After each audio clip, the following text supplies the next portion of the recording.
But while Qui-Gon goes to talk with the shop owner Watto and as to purchase the parts that they need, we get to have a weak and weird scene with Annie and Padme, with culminating with Anakin saying the often made fun of line, "I'm a person." Well, I doubt you could have done much better at 10 years old, but yeah, it's pretty bad. And they're already laying the scenes for the forced, awkward, weird romance between Anakin and Padme, even though they're at least 10 years difference. You know, maybe if this was something where we jumped in right away and he's 20 and she's 30, might not be so bad, but 10 and 20, kind of creepy. I do like the joke about Qui-Gon when he finds out that Republic credits aren't actually going to pay for what he needs. He tries to do mind tricks on Watto, and Watto's like, "Mind tricks don't work on me, only money." Also, another thing that is a little weird is as Qui-Gon and the others walk away defeated, not being able to get the parts that they need, Anakin just happens to be following them. And he gets to see Jar Jar steal food and introduced to Sebulba and almost get squished into orange goo, to quote Anakin. Boy, his stalker days started young. It really explains a lot of his character in Episode 2. Anakin, seeing that a sandstorm is coming, invites complete 3 strangers. And, well, a droid, who's also a stranger. But, I mean, it's a droid. It can't be that bad, unless, of course, it happens to be HK-47 or something like that. But he invites them to his home to be sheltered from the vicious, vicious sandstorm. And we're introduced, finally, to Darth Maul. He's there. He's hunting. He's searching for them. And he will find them. He will at last reveal himself to the Jedi. Again, we are given inconsistency about how well known the Jedi are. Anakin seems to know everything about the Jedi, but 30 years later, Luke has no idea about them. Anakin seems to be overconfident in everything as they talk about slaves, freeing slaves, and pod racing and the Jedi. He claims that the pod racing that he's built that has actually never ran is the fastest ever. And besides, on a side note, in the pod racing game that came out in the same year, Anakin's pod racer is not even close to being the fastest. But I digress. Also, another thing that doesn't make a lot of sense is that there's a lot of talk about destiny between Qui-Gon and Anakin's mother, but we don't even know for a character about Anakin's importance yet. We haven't talked him up. He's just some boy right now. We only know that he's important because we've seen the original trilogies, but chronologically speaking, us knowing all this talk about destiny and him being important, we shouldn't know that. And we wouldn't know that if this is the first movie that we watched. Also, it gets a little bit weird with Anakin being virgin birth, being conceived by the midichlorians, and let's not even get started on the midichlorians that just made the Force some sort of mystic and kind of cool thing into sort of a... I don't think anyone really knows what the Force is anymore because of that. But Anakin, of course, has to be virgin birth because that smacks of a certain other savior figure that we well know of. But we have to have that in there so we know Anakin is important. So Anakin goes up to Qui-Gon and says, well, the only way that they're going to be able to get the parts is from Watto. No one else has it, and there's no one friendly to the Republic out here on harsh Tatooine. So Anakin offers his services as a pod racer. Apparently he's quite experienced. He's flown Watto's pod racer at least.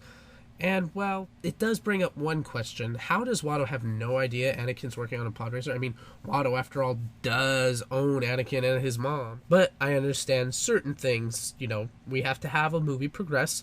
And it's not necessary to nitpick every little thing, even though it's very, very easy, especially on a movie like this. Also, how does it seem that every single person knows Huttese? I understand that within the confines of the movie, it makes more sense, it speeds things up, but it seems a bit ridiculous that every single person seems to know Huttese. Huttese is actually only confined to a certain amount of planets ruled by the Hutts, but yet everyone's like, hey, I know, I may not be able to speak it, but I can understand Huttese. Do they all just have automatic translators or something like that? I mean, I know they can kind of explain that away in the EU, but we aren't given anything like that within the movie. Now, we're finally getting to the pod racing, and as much as I love the opening to the pod race, it really is, after a good long look, it is rather lengthy and unnecessary. The flag ceremony is pretty cool. And, of course, John Williams' awesome score is just sending chills down my spine even today. But all of that just happens to be ruined by a stupid fart joke delivered by none other than Jar Jar Binks. One thing that I also noticed is that Jake Lloyd's acting is more believable when he's speaking in Huttese rather than English. I know that such a thing would be impractical for a whole entire movie, but perhaps if most of his speaking lines had been in Huttese, maybe so many people wouldn't have called his performance into question and crucified him. Of course, I still give him a bit of a pass because he is a kid. I'd like to see how well other 10-year-olds would have done in that situation. Not saying that there aren't that could do better. I'm just saying, The pod race always was my favorite part of the movie. I just thought those things were so cool.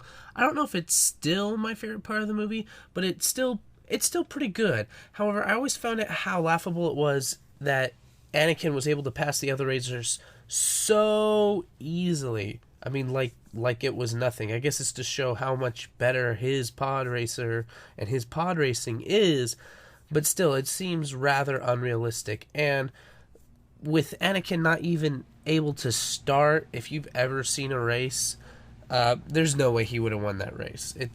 It's completely and totally unrealistic. We can make a race that has challenges in it, but don't make it unrealistic challenges, because while we do not have pod racing, we do have racing in our world, and while anyone who is seen racing will know that if anyone had that terrible of a start, there's no way they're getting back into the race. Also, another thing is that the pod racers change spots from scene to scene if you know all the different pod racers, which even to this day I probably could name all of the pod racers. My parents got me a book that it was the visual encyclopedia to Star Wars Episode 1, and I tell you what, I studied that thing, and I especially studied the pod racers because I was just obsessed with them as a kid. And you'll notice that there are certain pod racers where they'll be behind Anakin in one shot and then they're ahead in the next shot, and there's just certain things it's like it does not make sense, and that sort of inconsistency should not be in a movie this high budget. And another thing too is that Anakin just keeps being beset by problems. His actual pod is decoupled from the engines and he's spinning around crazy, and also he gets fire in one of his engines and it shut down completely and he has to rewire it. If any racer had this many problems with their vehicle, there is no way that they would even be close to winning the race. Finishing, yes, but no way close to winning it. I know it's all suspension of disbelief and whatnot, but we still have to make the stakes seem a little bit reasonable. And again, as a kid, I didn't care about that, but it's pretty glaring and pretty obvious now. So everyone's all happy, and Jar Jar gets to be the commentator for the pod race, or so it seems. And, they won. Everyone's happy. Jake gets to be free because Qui-Gon won him in a gambling bet with Watto, which seems a bit strange for a Jedi, but actually I think it fits well with Qui-Gon's character. Anakin realizes that he'll be free, but not his mom. I really do like the moment between mother and son. It is very heartfelt and touching, but now it is time for little Anakin to leave and become Darth Vader, for lack of a... Yeah, sure, he's a Jedi, but whatever. We'll get to that once we get to Episode 2. Also, one thing that always bothered me that I noticed, even when I was 9 years old, is that I never understood why Anakin and Qui-Gon were running to the ship. Now, we know as the audience that Darth Maul, he sent out his sensor droids and he finally found them. So he's pursuing them, but it's still a bit odd that, well, how would they know that he found them? Well, there's actually a deleted scene that shows Qui-Gon discovering one of the probe droids and cutting it in half with his lightsaber, and he's like, oh, there's something not good about this, we need to hurry. So that's why they're running. That's one of those times where, you know what, you should have just kept that deleted scene. It would help make things a little more sense. Keep the scenes that make sense, take away the ones that don't. And if Lucas had done that, who knows, he might have had a pretty good movie on his hands. So Darth Maul and Qui-Gon Jinn get into a brief but pretty cool lightsaber battle. They take off Obi-Wan and the rest of them able to escape in the nick of time. They're kind of like, oh, who is this? I don't know. I think he was training the Jedi arts. Are the Sith returning? So they decide to go to Coruscant. The Queen needs to go talk to the Senate. Qui-Gon and Obi-Wan are going to go talk to the Jedi Council about the new Sith threat and also training Anakin, because Qui-Gon believes that Anakin is the one who will bring balance to the Force. But Before that, we have a really weird forced pseudo-romance between Anakin and Padme, which again is just weird because of the age difference. But let's get back to the better part, which of course obviously is Palpatine. I love the way that he gives the look to the Supreme Chancellor. He just looks like he totally loathes the guy.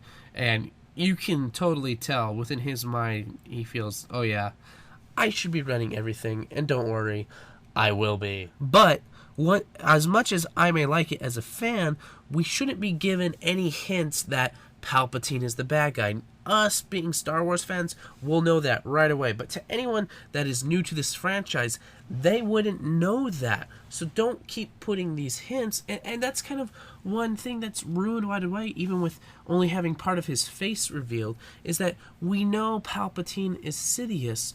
How much of a great reveal would it have been if that had been kept till episode 3? Granted, we already know what it is, but us Star Wars fans get to have the satisfaction of knowing the reveal before all the new people do. Another thing that hurts George Lucas, with a lot of people saying, oh, Jar Jar, he's a racist character and stuff like that. You know, first of all, he shouldn't have gotten a black guy to portray him, but there are a few lines where he's talking like a streetwise black guy, or as you would expect for him to.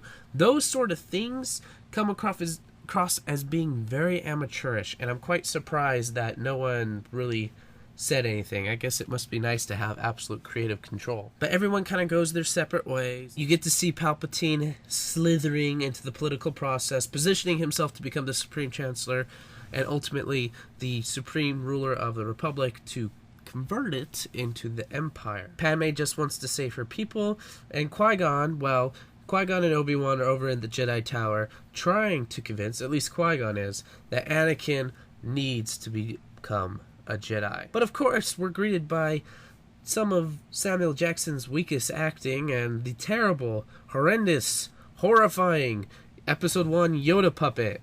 I don't know what they were thinking with that. I prefer puppets over CGI, but that was terrible. Thank you, Lucas, for making him CGI. That looked nothing like Yoda. That looked like a seasick Yoda. And he's already green. What the heck? You also made him look cross-eyed. Come on, guys. You had like 16 years of technology between Episode 6 and Episode 1. Really? You made a worse Yoda puppet? How is that possible? I actually really did like the scene where Anakin goes to Padme, because he is going to be accepted into Jedi training. And he just says, I may never see her again. This helps tone out the creepiness a little bit, but not a whole bunch. And not so much for Episode 1, but just for Episode 2, where Anakin just comes off as a horny creeper guy that's just has anger issues, murder happy stuff.